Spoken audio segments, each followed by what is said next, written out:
Can non-believers go to heaven? In Matthew 25, Jesus is talking about the final judgment of separating the sheep from the goat, the righteous from the unrighteous.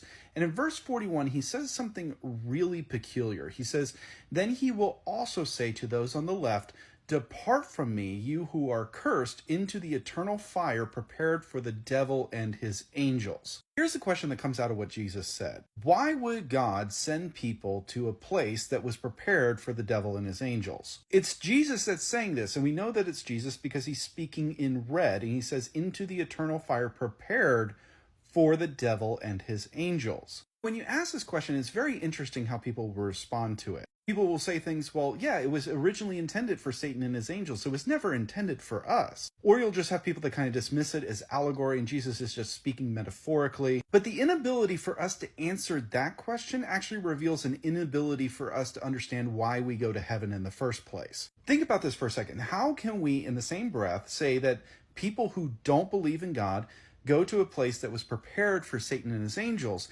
and then say that those who believe go to a place that was prepared for God and his glory and his angels? If you want to, you can pause this video and really just think about that conundrum. Now, for some of you, you picked up on a key word that I said, that just in the same way that the eternal fire is prepared for the devil and his angels, that heaven, God's dwelling place, is prepared for him and his angels. Well, what about John 14, where Jesus says that he goes to prepare a place for us? See, I knew you guys were smart. You see, the thing is, we don't actually have to go far from Matthew 25:41. We just bump up a few verses, and what does it say?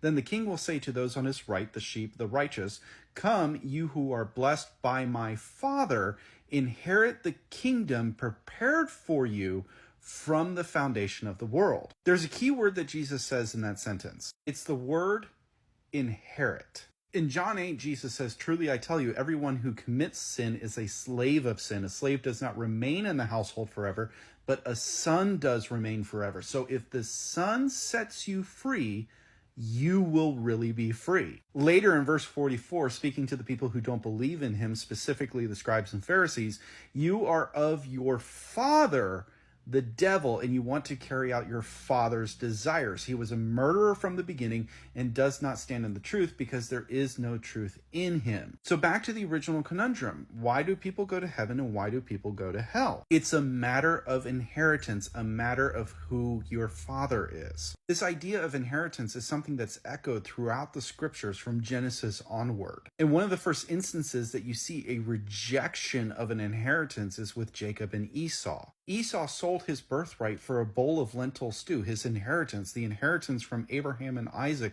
the promise that God